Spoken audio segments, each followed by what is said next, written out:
Gabrielle. I'm 25 years old, and I see my life with Hans in 5 years, us having our own home. Our businesses are booming, doing well. We've opened up our own businesses together. We're continuing to grow. By this time, I hope to be pregnant. I hope to have our first child.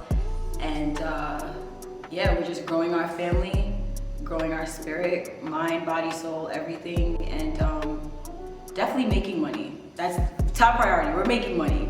He and I, we're gonna make a lot of money. You hear me? We're gonna, next 5 years, we're gonna be good.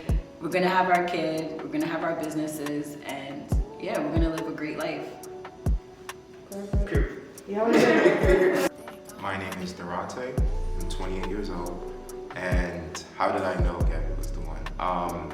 I'd say I knew Gabby was one, honestly, pretty early on. She's laughing in the corner. But it was pretty early on. The reason why is because I felt as though I could be myself and be comfortable.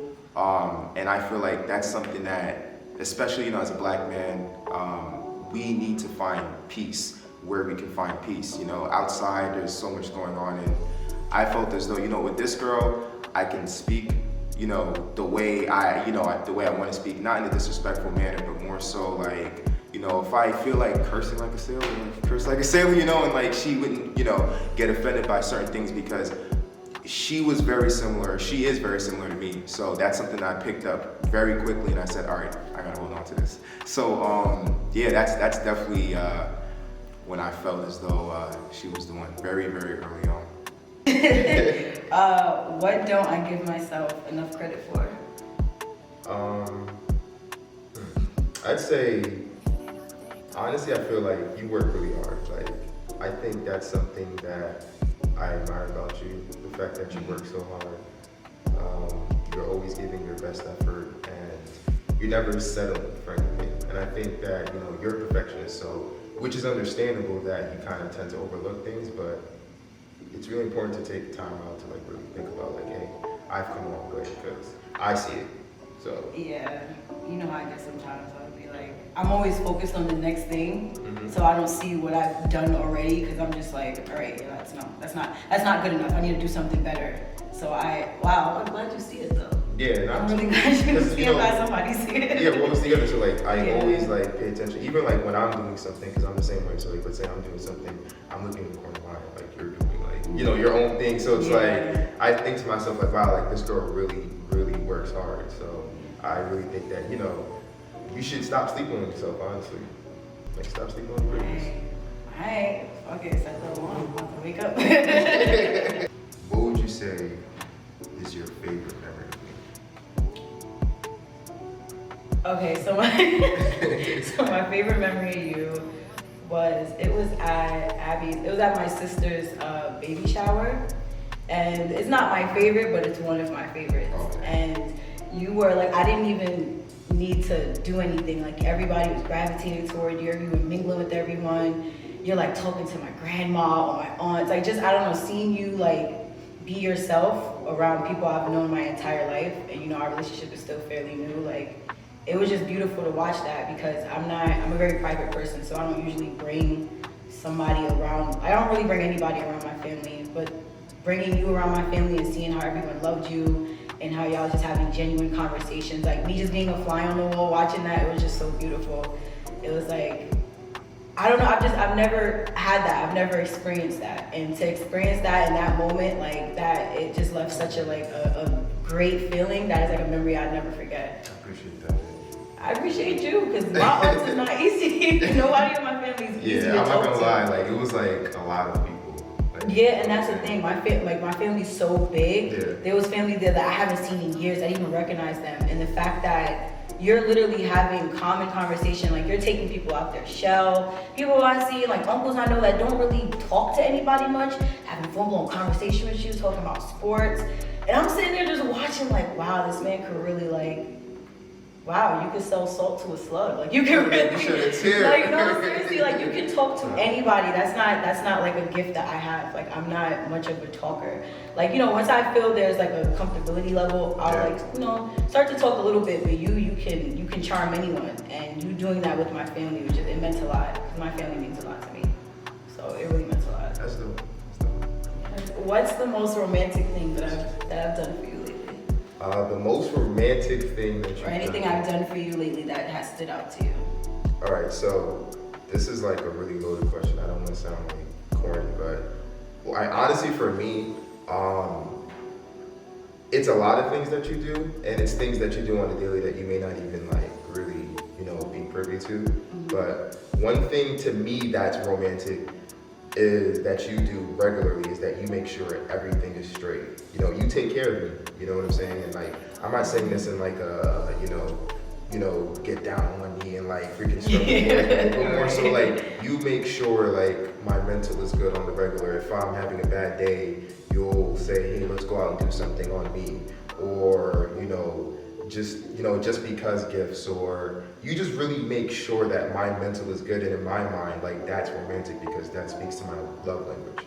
Because like I'm someone who's constantly thinking about stuff. You see it all the time. Like I'm always doing stuff. I'm always, trying to think of like the next play, the next always step. Something on the to-do list. Exactly. Like when you're asleep, there's something. Exactly. So it's like the fact that you kind of you definitely take that pressure off of me.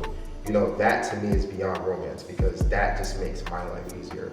Yeah. And to me, that's like, that's priceless. So to answer the question, it's many things, but that, I guess the element of you taking care of things and making sure that I'm straight so that I have less to worry about, I have less on my plate is, it's priceless. That's romantic to me. It stands out because I go hard for that to be the case, honestly, because I don't want to see you stressed. I don't want to see you taking on too much, and you have a lot on your plate. I know sometimes it's overwhelming. A lot of times it's overwhelming, but I think as a partner, that's what you should do. You can't just watch your partner there overwhelmed. You got to take the load off of them sometimes, and I'm happy to help. I really am. Thank you. No problem. What is something I've done to unknowingly hurt you? So when we first started dating, you were very to yourself. You were very distant, and I didn't know how to decipher like how you felt. Like it was just because I was still getting to know you. Not to say that it hurt me, but it was just like a wall I had to climb. You know what I mean? And the more I got to know you, the more I understood why you were like that. And the more I think it shed light on the fact that I was also like that. It's just that in this specific situation, I'm not the distant one. Like I'm the one that's really like, trying to break down that wall too. And you were doing the same. I mean, it took time. Like it took time for us to, pretty much get more comfortable around each other, share things with one another, get to know each other more.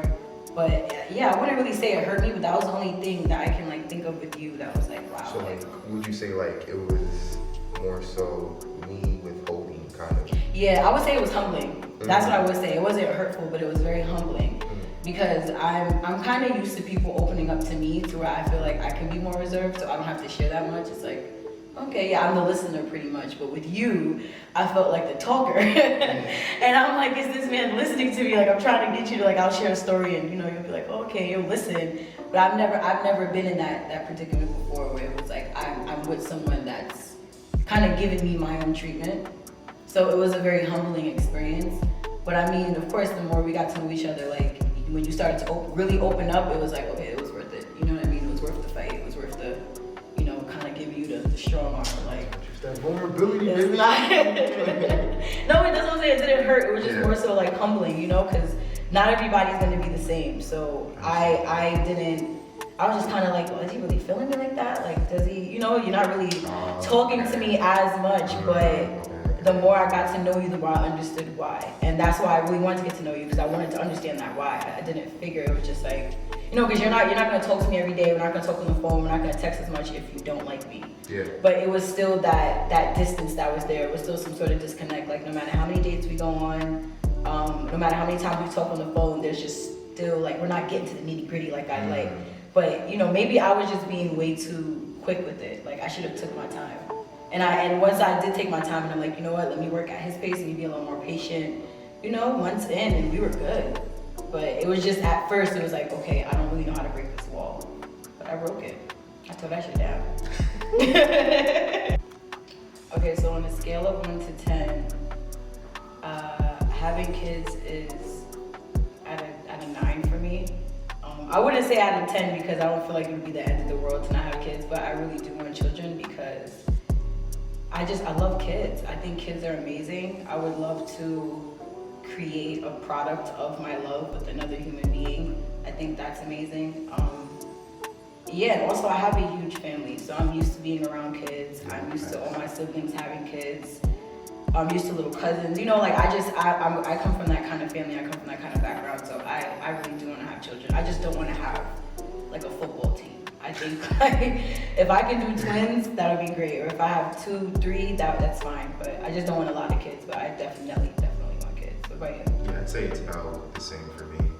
Like It's not a 10 like, you know, I have to have children, though it's something I do want, and you know, because of my upbringing, I want to, you know, definitely create a legacy with you, but also be able to teach somebody something. You know what I'm saying? Like teach someone who comes from me. Like I have nieces and nephews, you know, as you do too, and I love them to death. So you know, seeing their progress, like how they learn, how they grow, and kind of seeing my impact on their life is like really important. So I want to, you know, just bring in children into this world who can bring an impact as well, you know, and help people and do the same, because it's like, you know, why not? You know, I don't want it to stop with us, you know, that's like so it'll get boring too. We'll get tired of each other. It's like we need a kid. we need a break, you know what I'm saying? Well, maybe, it might not be a break, but like, it's like, you know, but something to work at. I think that kids are also beautiful because it gives you and your partner more meaning. Yeah. So it's like, you know, if it's just us two, you know,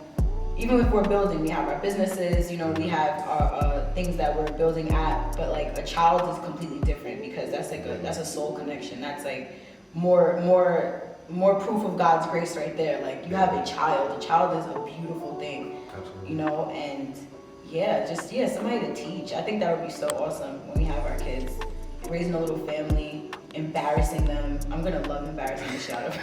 Yo, trolling them is gonna be like, it's gonna be so I'm gonna live for that. And like, honestly, like even, I think kids are funny, so I know our kids They're so funny. stupid. Like, no offense to all the kids out there, but like, I know our kids gonna be funny, so like, just to see like, you know, like a child kind of like spit out the things that you say. Exactly, In a cute way, it's like, yo, I don't know. know. Oh my God, you're really a tiny human being. This is so weird. Yeah, so You know, kids it's are definitely important.